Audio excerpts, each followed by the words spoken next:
Almighty musluku desma. Omdat Amadou Bunsan gunu. Serefigi basi Amadou Bunsan is sabito mi blood brother. Dus alasan musgo bung. Gi ala de ghetto youth op de uku. Zolang hij aan de weri, ik moest wel papa touwtjes geven. Die potas geeft direct in de dawang. Ama reis op ala de mafgespreid. Ala de rastaman. Ja, alleen jullie draaien het zo weinig. Vanmorgen hoorde ik een paar nummers van hem. Maar normaal door de jaren heen vind ik wel te weinig, ja. Heeft u favoriete song van hem? Die ene waar hij over een frontsong dat we pinnen aan Orusu. Ja, die vond ik mooi. En jammer dat jullie hebben hem weinig gedraaid met de verkiezingen, maar dat klopt toch allemaal? Maar we zien poku sang Zabilo sang bepaalde manobel lobby.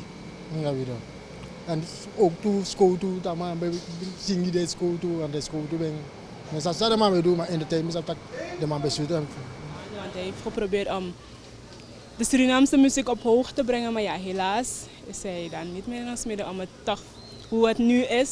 Dat hij kan zien van Surinaamse muziek, want kijk, een voorbeeld van Kenny B. Kenny B is een Surinaamse artiest en Parijs van hem staat in Nederland op nummer 1. Ja, dus daar kon hij, als hij nog in leven was, zou hij zeggen van Surinaamse muziek is toch een beetje verder gegaan dan toen.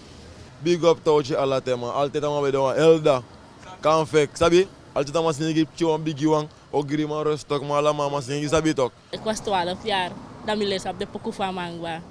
Ama dat na mi datra bigi na ma dat chami kong luku ala de ma ama dat na mi oruma ama go lip met op bigi maar na nga blessi toch met aan de eteta pamata a power van man krachtig van man et de altijd na nga Give me het wel eens. gangster mine lafu mine pre a pas paye luku mi me suti chiri dat na mi bam bam